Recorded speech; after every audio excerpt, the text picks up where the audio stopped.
रुक जा।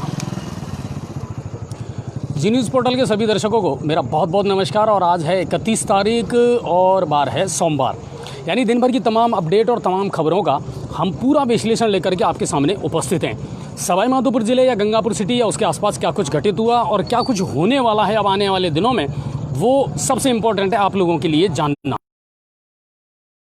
एक सबसे बड़ी बात ये थी कि आज 31 तारीख है, नई गाइडलाइन है और 1 तारीख से कुछ नियम बदलने वाले हैं। इसको लेकर के आज दिन भर हमारे पास में मैसेज आए हैं, फ़ोन आए हैं कि सर कल से क्या कुछ बदलने वाला है। तो पहले तो मैं आपको ये बता दूं कि कल 1 तारीख से कुछ भी नहीं बदलने वाला है। स्थिति यथावत ही रहने वाली है। जिस तरह पहले मार्केट खुल रहा था 8 से 5 वैसे ही खुलने वाला है और रविवार को पूर्ण लॉकडाउन रहेगा। ये जिला कलेक्टर नन्नूमल पहाड़िया ने आज आदेश जारी कर दिए हैं। एसडीएम साहब से भी हमने इस बारे में वार्ता की थी, लेकिन वो खबर हम आपको पूरी लाइव नहीं दिखा पाए थे नेट की प्रॉब्लम की वजह से। तो एक तो ये जो सवाल है आपके जहन में, इसका आपको मैं उम्मीद करता हूँ कि जवाब मिल गया होगा। अब आज की सबसे इम्पोर्टेंट और बड़ी बात, आज हम श्रद्धांजलि देंगे और नमन करेंगे हिंदुस्तान के 13वें राष्ट्रपति रहे प्रणब मुखर्जी को। राजनीति के अजातशत्रु के नाम से जाने गए प्रणब दा का जो कैरियर है वो बहुत ही शानदार रहा और कांग्रेस में उनको संकट मोचन की उपाधि मिली हुई थी। 1984 में पहली बार उनको कैबिनेट में वित्त मंत्री का दर्जा दिया गया और उसके बाद से वो कांग्रेस के सबसे मेन पिलर बन गए, सबसे मुख्य स्तंभ रहे और कहीं ना कहीं कांग्रेस के लिए उन्होंने हमेशा संकट मोचक का काम किया। अगर बात की जाए तो 2012 से और 2017 तक प्रणब दा राष्ट्रपति रहे, 13वें राष्ट्रपति हिंदुस्तान के। और अब तक के राष्ट्रपतियों के इतिहास को अगर देखा जाए तो सबसे बेहतरीन राष्ट्रपति का खिताब प्रणब दा को दिया जाता है।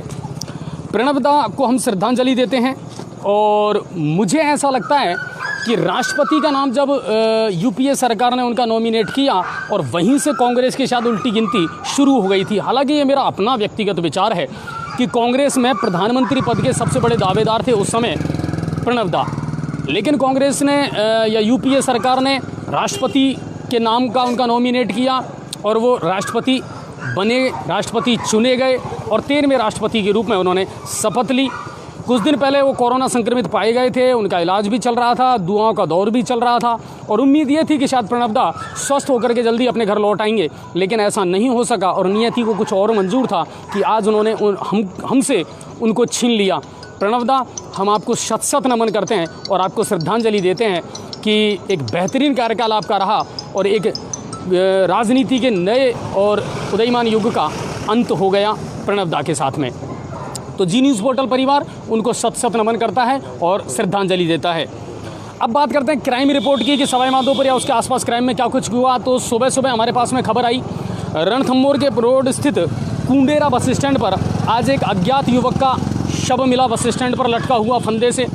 कंट्रोल रूम के द्वारा पुलिस को सूचना दी गई और थाना अधिकारी सहित पुलिस अधीक्षक सुधीर चौधरी मौके पर पहुंचे और शव को वहां से उतारा गया और उसके बाद में मौका मुआयना किया गया जगह का और बारीकी से उसका अध्ययन किया गया।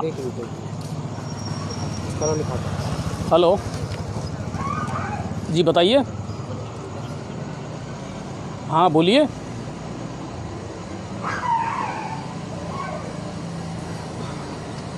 ट्रेन से एक लड़का कटा है करौली फाटक पर। ठीक है, कितनी देर पहले की बात है? सवाल के लिए धन्यवाद आपके।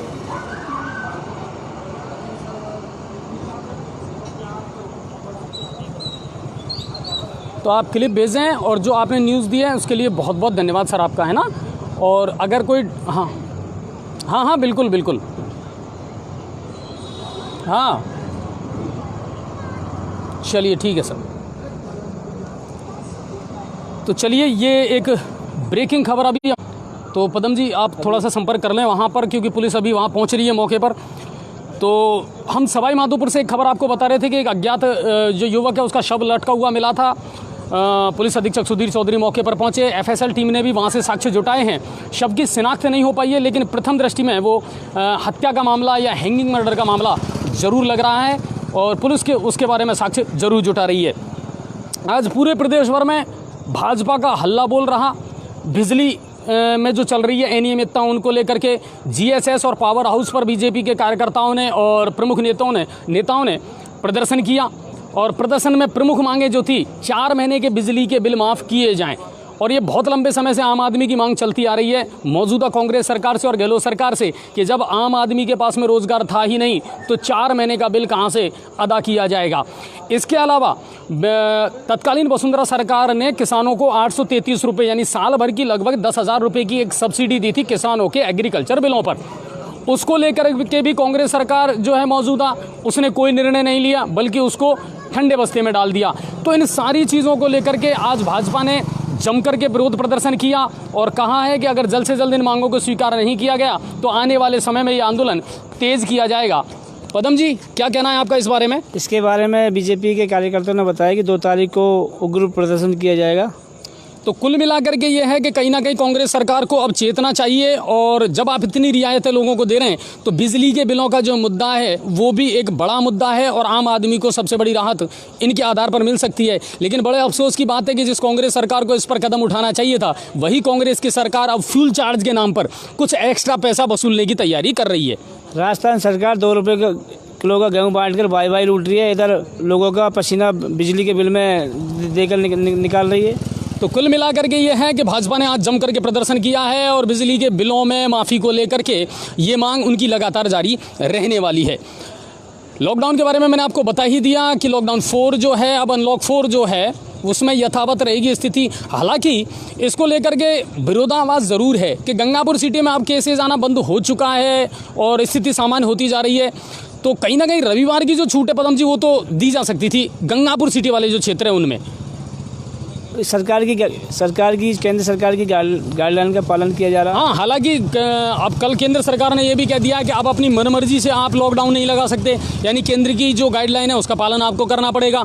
तो हो सकता है इसका कोई ना कोई वजह ज़रूर हो, लेकिन मौजूदा स्थिति अगर देखी जाए तो गंगापुर सिटी में थोड़ी सी रियायतें दी जा सकती थी, लेकिन अभी ऐसा कुछ नहीं है और स्थिति यथावत रहेगी। जिस तरह पहले चल रहा था वैसा ही मामला चलता रहेगा।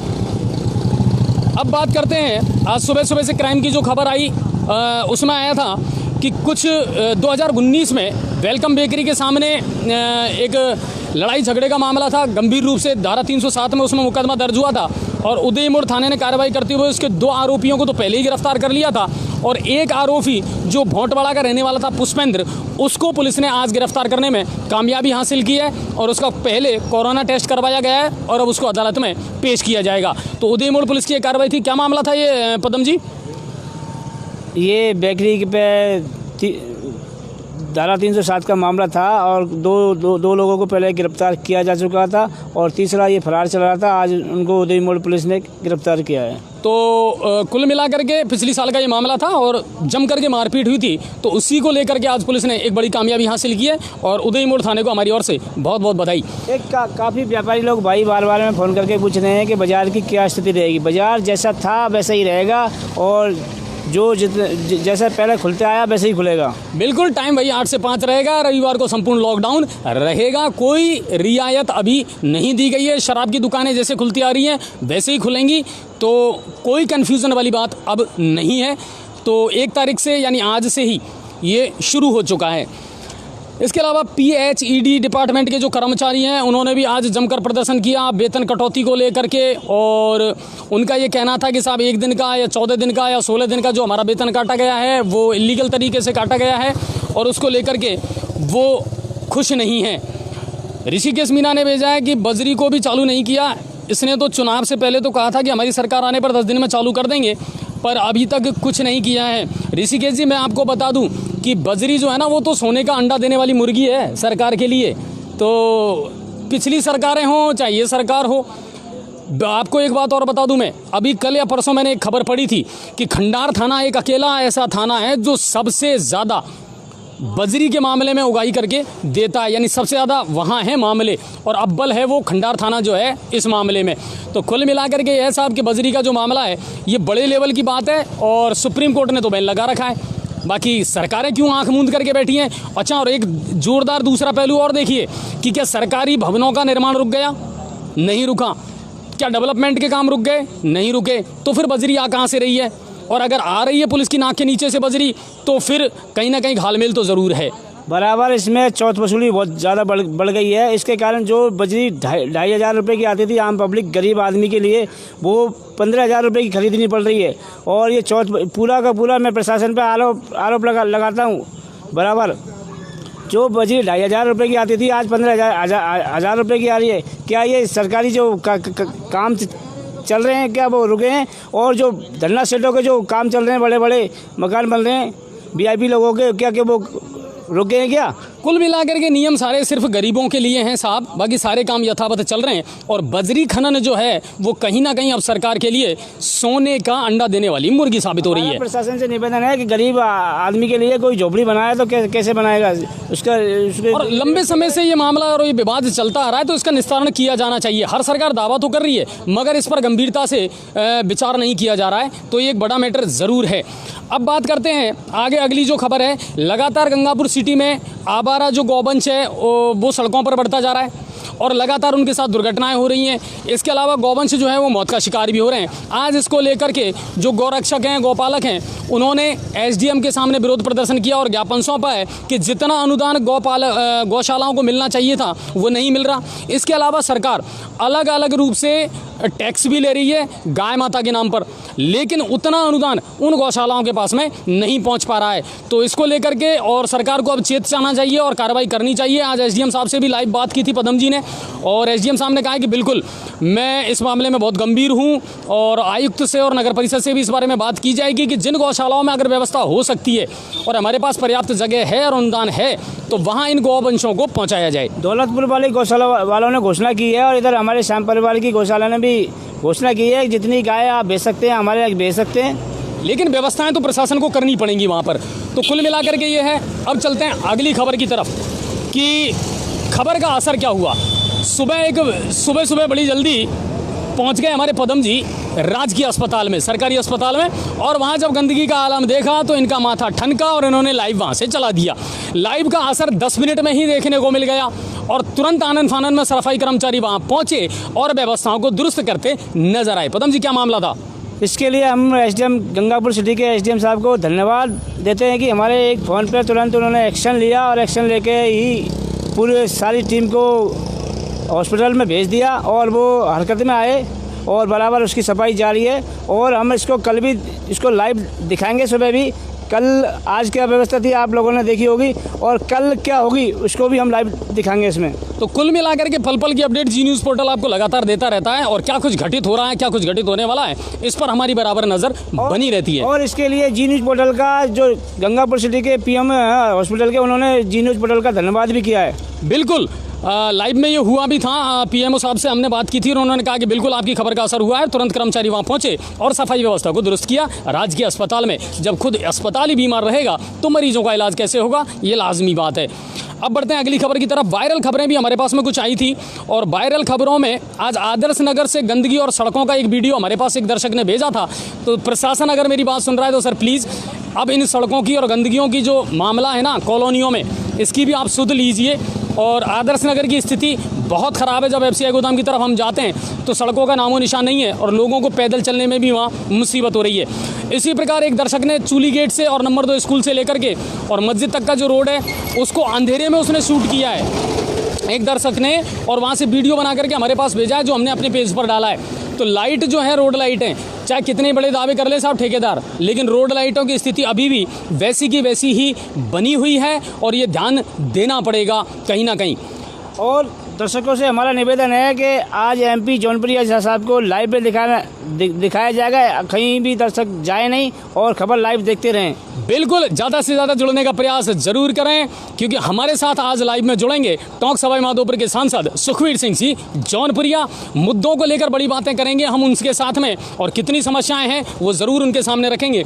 इसके अलावा गर्ल्स स्कूल के पास जो पीपल का पेड़ 2 दिन पहले काटा गया था उसके अवशेष अभी भी वहाँ मौजूद हैं, यानी कुल मिलाकर के वहाँ सफाई नहीं की गई है। तो प्रशासन को इस और ध्यान देना पड़ेगा कि चलिए साहब समस्या थी तो आपने पीपल का पेड़ तो काट दिया मगर उस पेड़ की जो टहनियाँ और कचरा है उसको साफ कौन करेगा। लोगों को समस्या आ रही है क्योंकि मुख्य रास्ता है।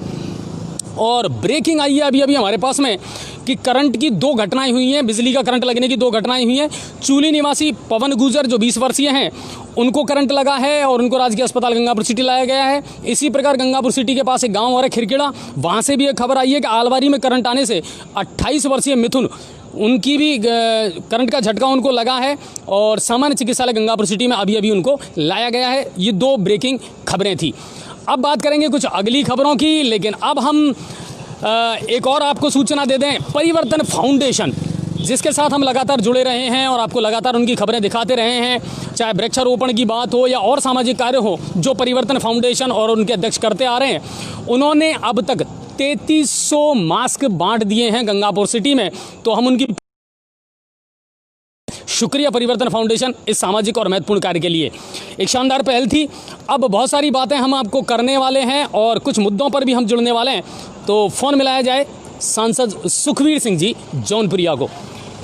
तो आज हम उनसे बात करेंगे और लाइव आपकी बात हम उनसे करवाएंगे।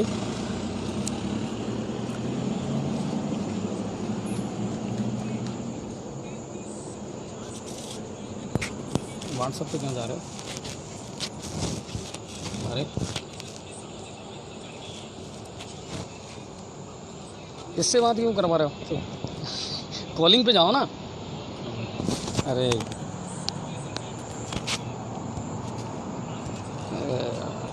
इसको काटना सर और कॉलिंग पे मिलाओ जौनपुरिया जी से। तो ये जो तमाम खबरें हैं ये हमारी चल रही हैं। और दोस्तों आज एक ऐसी खबर थी जिसको मैंने दिन भर जब एनालिसिस किया और उसके बारे में जब जानकारी जुटाई तो बड़ा अफसोस हुआ मुझे इस खबर को देखते हुए। और वो खबर ये थी कि प्रधानमंत्री नरेंद्र मोदी का मन की बात जो कार्यक्रम था वो कल 11 बजे प्रसारित हुआ। 9.5 लाख से ज़्यादा लोगों ने उस कार्यक्रम को देखा, व्यूज़ मिले। लेकिन बड़े अफसोस की बात यह है कि मन की बात के इतिहास में अब तक ऐसा पहली बार हुआ है जब 3.5 लाख से ज़्यादा लोगों ने उसको डिसलाइक किया है। जब इसके कारण हमने खंगाले तो कुछ नए तथ्य हमारे सामने आए कि कल मन की बात में प्रधानमंत्री मोदी ने युवाओं को लेकर के, रोज़गार को लेकर के और IIT और नीट वाली जो एग्ज़ाम है JEE उनको लेकर के कोई भी बात नहीं की, कुछ भी उन्होंने ऐसा नहीं बोला। SSC और बैंक की जो बच्चे तैयारी कर रहे हैं उनको इस बात से बड़ा अफसोस हुआ कि 2 करोड़ रोज़गार देने वाली सरकार ने जो वादा किया था NDA की सरकार ने, उन वादों का क्या हुआ? या तो जॉब निकल नहीं रहे, वैकेंसी निकल नहीं रही, वैकेंसी निकल रही हैं तो एग्ज़ाम नहीं हो रही, एग्ज़ाम यदि हो रही हैं तो नियुक्तियां नहीं दी जा रही। और इस बात से कहीं ना कहीं युवा मन जो है वो क्षुब्ध और दुखी नज़र आ रहा है। तो इसी का एक कारण था कि युवाओं ने एक कैंपेनिंग चलाई, एक अभियान चलाया और इसमें अब तक के इतिहास में सबसे ज़्यादा डिसलाइक मिले हैं नरेंद्र मोदी के मन की बात को अब तक। और वजह जब हमने जानी तो ये चीज़ निकल करके सामने। और देखिए, अगर युवा संतुष्ट नहीं है तो युवा में ताकत है, वो सत्ता को बदल भी सकता है। चाहे वो दिल्ली की मुख्यमंत्री शीला दीक्षित रही हो या इससे पहले राजीव गांधी का कार्यकाल रहा हो कि जब जब युवा ने सोचा है तब तब सत्ताओं में परिवर्तन भी हुआ है। क्यों? कि युवाओं का कहीं ना कहीं सोचना और युवाओं की सोच के साथ में सरकार का चलना बहुत ज़रूरी है। आज युवा को रोज़गार की ज़रूरत है, युवा को कहीं ना कहीं उस संबल की ज़रूरत है जो सरकार की जिम्मेदारी बनती है। इस मुद्दों को लेकर के, इन बातों को लेकर के हम ज़रूर कोशिश कर रहे हैं कि आज जौनपुरिया जी से बात करें, सांसद महोदय से, ताकि अभी शायद वो कॉन्फ्रेंस पर हैं, उनका फ़ोन बिजी आ रहा है, तो हम बहुत जल्दी आपकी बात करवाएंगे टोंक सभा माधोपुर के सांसद सुखवीर सिंह जी जौनपुरिया जी से। और इन मुद्दों पर हम बात ज़रूर करेंगे और ना सिर्फ युवाओं के रोज़गार की बात करेंगे बल्कि अब तक विकास के कामों में लेकर के और एक भेदभाव जो गंगापुर सिटी के साथ किया जा रहा है वो भेदभाव कब खत्म होगा। बड़े प्रोजेक्ट ऐसे हैं गंगापुर सिटी में जो अब ठंडे बस्ते में जा रहे हैं, लोगों की सुनवाई नहीं हो रही है। तो ये एक ऐसे मुद्दे हैं कि हमारे जो सांसद हैं उनको इन मामलों में जवाब देना चाहिए कहीं ना कहीं और लोगों की इन समस्याओं का समाधान करना चाहिए।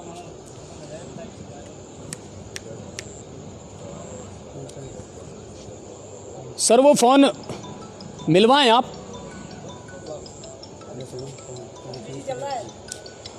तो सर का फ़ोन अभी थोड़ा सा बिजी चल रहा है तो हम आपकी बात ज़रूर करवाएंगे उनसे। लगाना पड़ेगा क्योंकि और उनका फ़ोन उठा नहीं।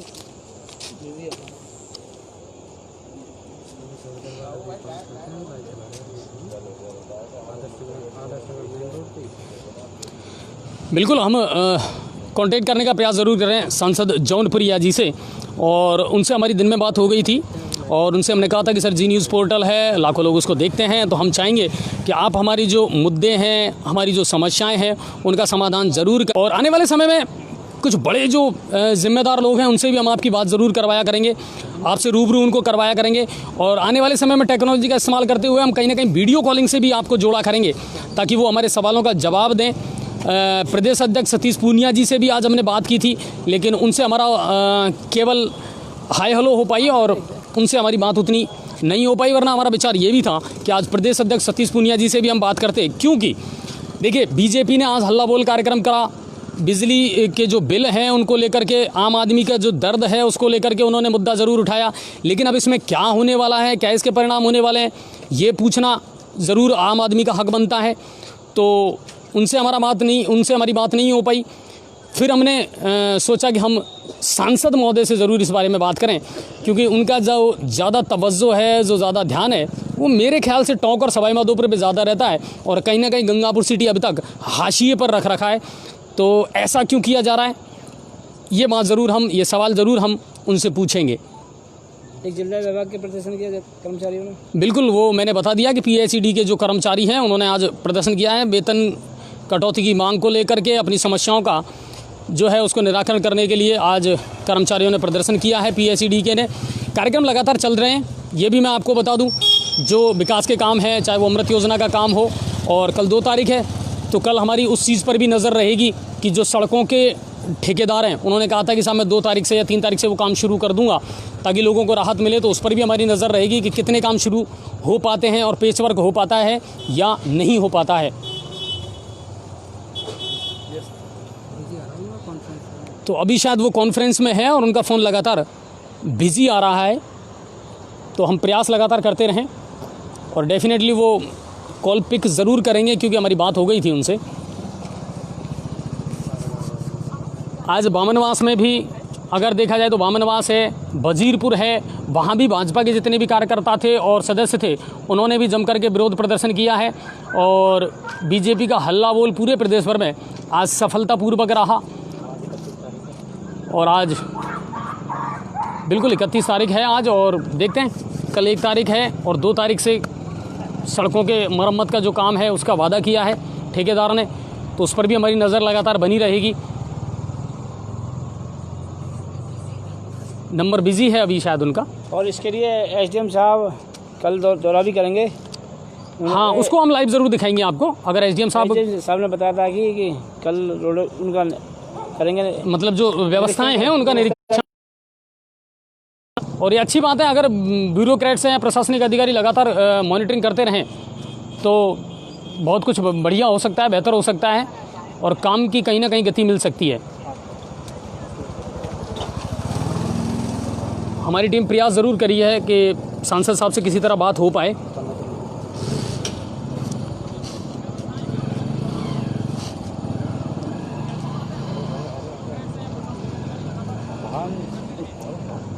बाकी कमेंट आप लोगों के आ रहे हैं। गौरव सिंह जी ने भेजा है कि अरे स्कूल कॉलेज कब खुलेंगे। मुझे लगता है गौरव सिंह जी आप खबरों से अपडेट नहीं रहते। ये हमने कल भी आपको बता दिया था कि अब 30 तारीख तक तो रोक लगा दी है, 30 तारीख तक कोई भी काम नहीं हो पाएगा। तो इसका आप 30 सितंबर तक तो स्कूल कॉलेज अभी बंद रहेंगे। तो ये एक बात ज़रूर है। बाकी देखते हैं अगर केंद्र सरकार की कोई गाइडलाइन आती है तो। इतना ज़रूर कहा है कि 21 सितंबर के बाद में अगर स्टूडेंट चाहें तो 9th क्लास से लेकर के और 12वीं तक के जो स्टूडेंट हैं वो स्कूल जा सकते हैं, डिस्कस कर सकते हैं अपने टीचर के साथ। रवि जी ने भेजा है कि साहब जब सभी दुकानें 8 से 5 तक खुल रही हैं तो शराब की दुकानें लेट नाइट तक क्यों खुली हुई हैं। बिल्कुल रवि जी, अहम मुद्दा है आपका। और शराब से रेवेन्यू जो मिल रहा है सरकार को, चक्कर तो ये है। तो अब कोरोना का जो खर्चा है वो शायद यहीं से निकालेगी सरकार। इसके लिए आबकारी विभाग के अधिकारियों से बात की जाएगी। बिल्कुल। और अरण्या गांव को तहसील गंगापुर, अरण्या गांव में भी कुछ पॉजिटिव केस आए हैं। और बता दूं 2 पॉजिटिव केस हैं वो अरण्या गांव से भी मिले हैं। लेकिन खैर आपने सड़क का मुद्दा उठाया है।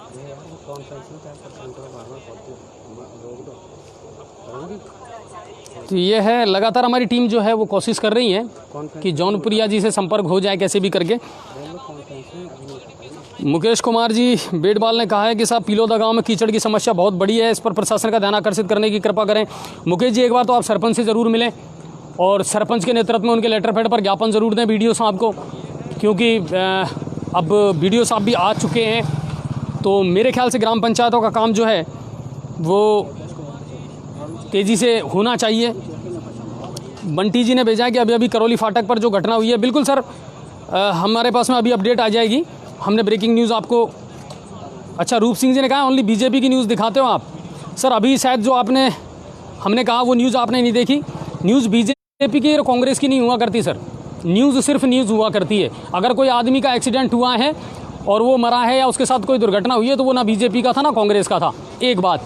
दूसरी बात, अगर पानी की कोई समस्या है तो ना वो BJP की है ना कांग्रेस की है, वो आम आदमी की है। सड़कों में अगर गड्ढे हैं तो वो ना BJP के हैं ना कांग्रेस के हैं, उस पर आम आदमी चलता है। तो मुझे अफसोस है आपकी सोच पर कि ओनली BJP की न्यूज़ आप दिखाते हैं।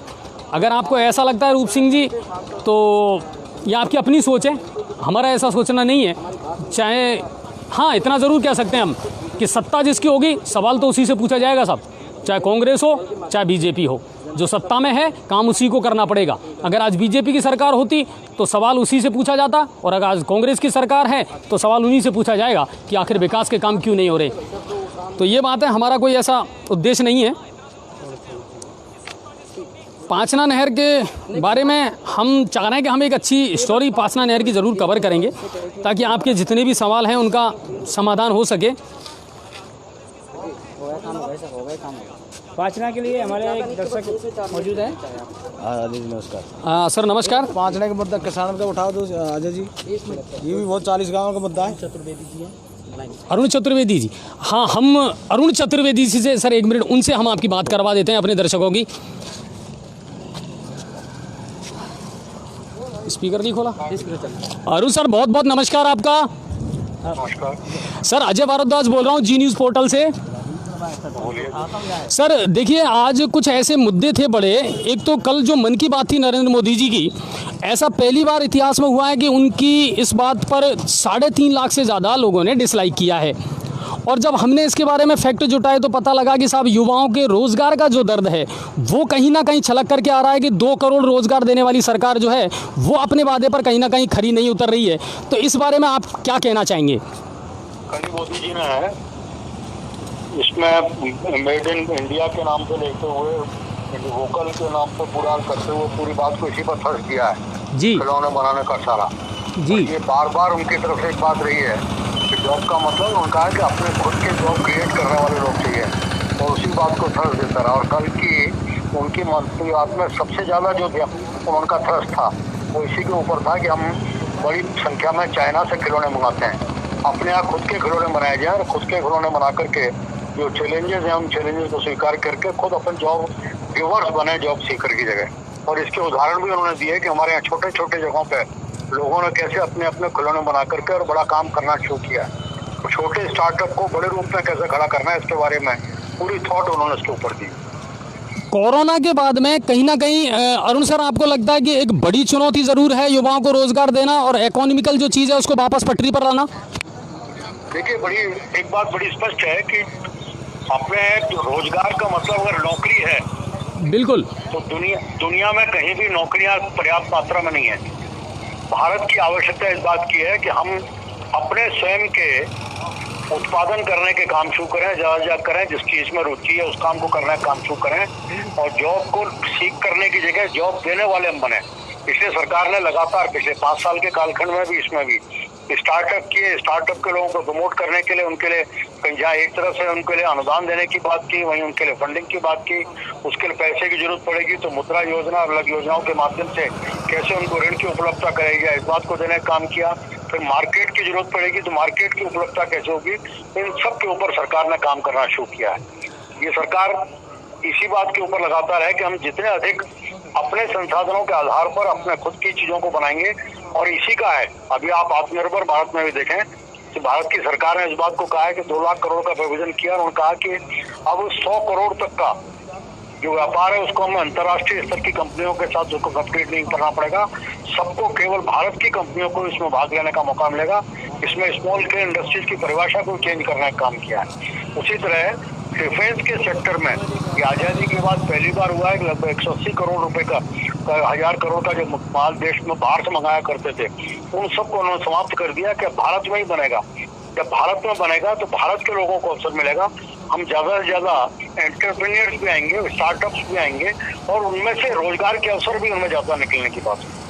चलिए, बहुत बहुत धन्यवाद सर। और एक बड़ा सवाल और है कि आज प्रदेश भर में भाजपा ने हल्ला बोल का कार्यक्रम किया है, क्योंकि 4 महीने के बिजली के बिलों को लेकर के और कहीं ना कहीं मौजूदा सरकार बिजली के बिलों को लेकर के कमर तोड़ती जा रही है आम आदमी की। तो क्या ये माना जाए कि भविष्य में ये कैंपेनिंग जो है वो लगातार जारी रहेगी और भाजपा इस मुद्दे पर ज़रूर जो है वो टांग खिंचाई करेगी कांग्रेस सरकार की? देखिए, निश्चित रूप से भारतीय जनता पार्टी एक जिम्मेदार विपक्ष के नाते उसमें भूमिका का निर्वहन कर रही है। ये सरकार वो है जिसने जिन वादों को करके आई थी उन सारे वादों को भूलने का काम किया। किसानों के ऋण माफी का मामला, संपूर्ण ऋण माफी का वादा किया था और उसको पूरा नहीं किया। युवाओं को रोजगार 3500 रुपए बेरोजगारी भत्ता देंगे, उसको पूरा करने का काम नहीं किया। बिजली की कीमतों को हम बिल्कुल नहीं बढ़ाएंगे, इस बात को कहा था और लगातार बिजली की कीमतों को बढ़ाने का काम किया। और केवल कीमत नहीं बढ़ाई, कीमत के साथ कभी फ्यूल चार्ज के नाम पे बढ़ा रहे हो, कभी एडिशनल चार्ज के नाम पे बढ़ा रहे हैं। अलग अलग रूप से लोगों के ऊपर, बिजली के ऊपर कोई ना कोई चार्ज लगा करके एक कमर तोड़ने का काम एक तरह से बिजली के बिलों के ऊपर करने का काम किया है।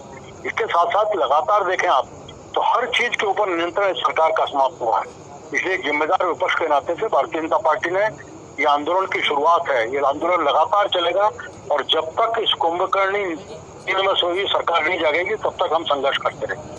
बहुत बहुत धन्यवाद अरुण सर। और आप जी न्यूज़ पोर्टल से अजय भारद्वाज से बात कर रहे थे और उम्मीद करते हैं कि कांग्रेस सरकार कहीं ना कहीं जो है वो इन मुद्दों पर गौर ज़रूर करेगी और आम आदमी को राहत ज़रूर पहुंचाएगी और भारतीय जनता पार्टी अपने उद्देश्यों को लेकर के लगातार संघर्ष करती रहेगी। धन्यवाद। धन्यवाद सर।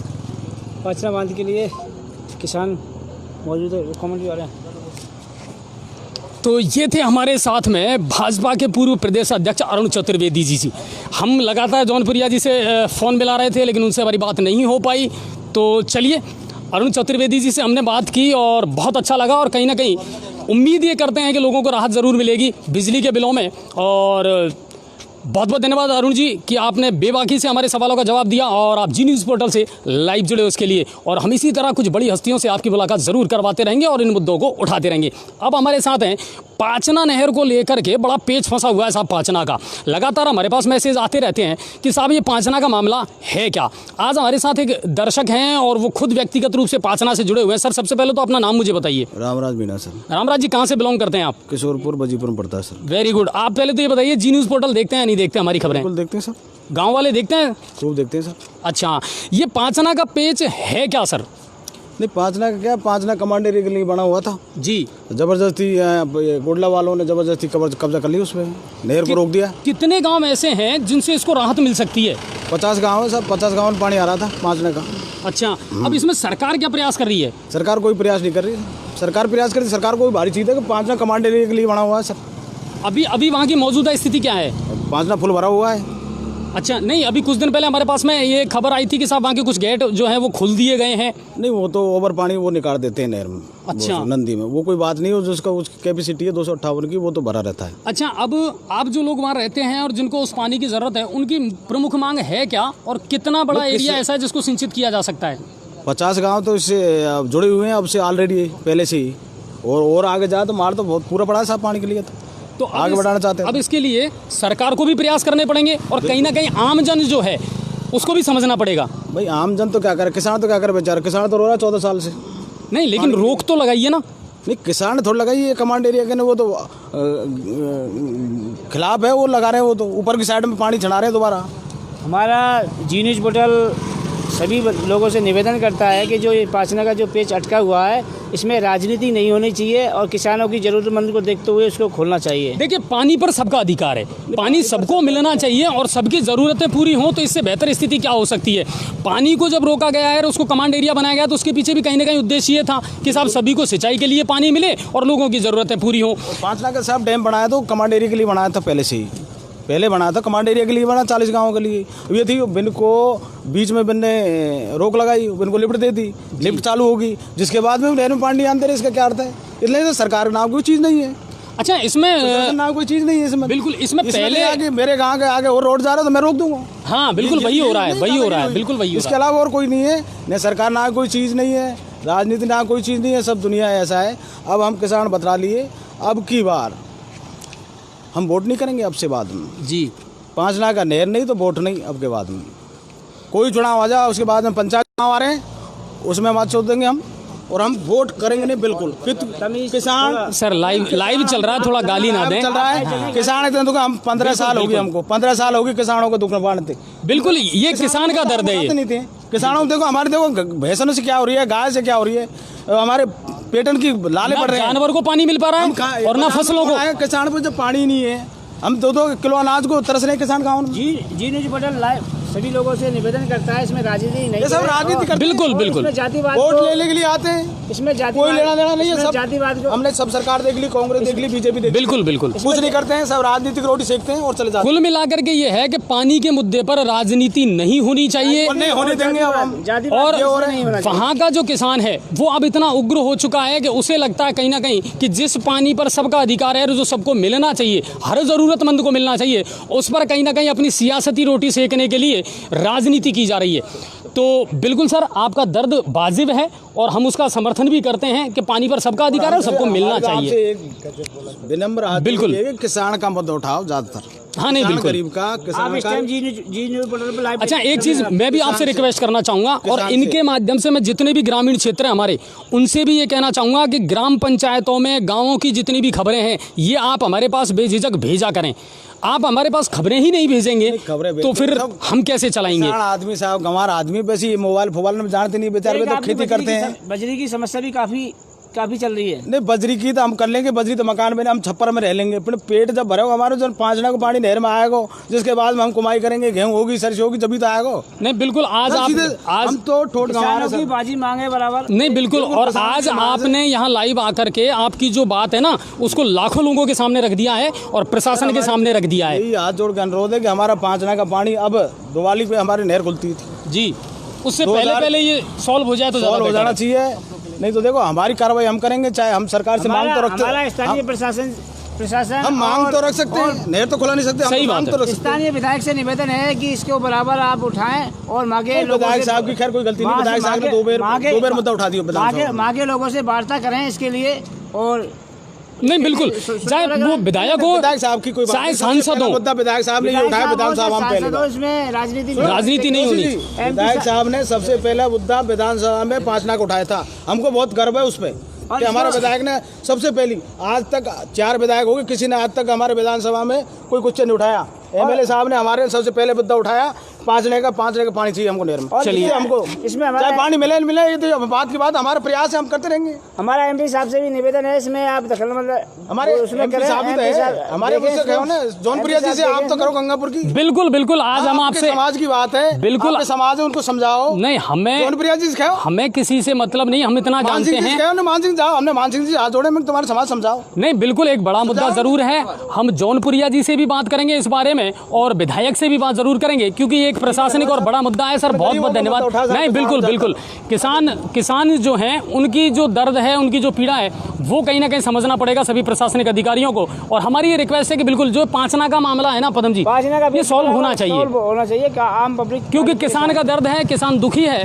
और जब पेट पालने वाला और लोगों को अन्न देने वाला और लोगों के पेट भरने वाला ही अगर दुखी रहेगा तो फिर सरकारें कितने बड़े दावे कर लें साहब, कुछ नहीं होने वाला, क्योंकि किसान के हालात नहीं सुधरने वाले तो फिर कुछ नहीं सुधरेगा। और सबसे बड़ी बात तो ये किसानों की, इसमें नहर जब बनाई गई थी, काफ़ी ज़मीन इसमें ली गई थी किसान की, अब वो नहर में पानी आ रहा और ज़मीन भी इसमें काम में ले ली गई उनकी।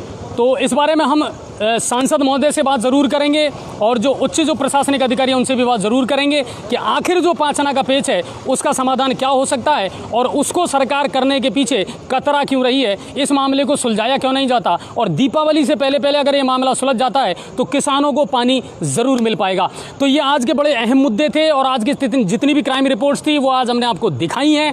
और आज हमारे साथ जुड़े थे भाजपा के पूर्व प्रदेश अध्यक्ष अरुण चतुर्वेदी जी और बहुत सारे मुद्दों पर हमने उनसे भी बात की है। आप लोगों को लाइव भी हमने सुनाया है। जी न्यूज़ पोर्टल लगातार मुद्दों को उठाता रहेगा और आप लोगों को पल पल की अपडेट देता रहेगा और आप लोग अपनी खबरें हमारे पास तक भेजते रहें। और ग्राम पंचायतों में जितने लोग हैं जो गाँवों में रहते हैं उनसे भी हमारी रिक्वेस्ट है कि आप भी अपने यहाँ का एक वीडियो या फुटेज बना करके अपनी समस्याएं जो है वो लिख करके हमारे पास भेजें। हम ज़रूर उसको प्रशासन तक पहुँचाने का प्रयास ज़रूर करेंगे। और जी न्यूज़ पोर्टल का खबर का असर भी होता है। बिल्कुल, और हमें इस बात की खुशी है कि जी न्यूज़ पोर्टल को लगभग सभी प्रशासनिक अधिकारी और जनप्रतिनिधि देखते हैं और खबरों का असर भी होता है। तो आप सभी का बहुत बहुत धन्यवाद। और पदम जी लगातार अपडेट आपको देते रहते हैं और हम जो अभी जो रेलवे फाटक पर घटना हुई है उसका भी अब जल्दी ही आपको उसकी अपडेट हम दे देंगे ब्रेकिंग न्यूज़ के रूप में। इसी तरह जी न्यूज़ पोर्टल देखते रहिए, शेयर ज़रूर करते रहिए और ज़्यादा से ज़्यादा लोगों को जोड़ने का प्रयास कीजिए। आप सभी का बहुत बहुत धन्यवाद और बहुत बहुत शुक्रिया। कल नई अपडेट लेकर के हम फिर हाजिर होंगे आपके पास में। तब तक सुरक्षित रहिए, खुश रहिए और अपने आप को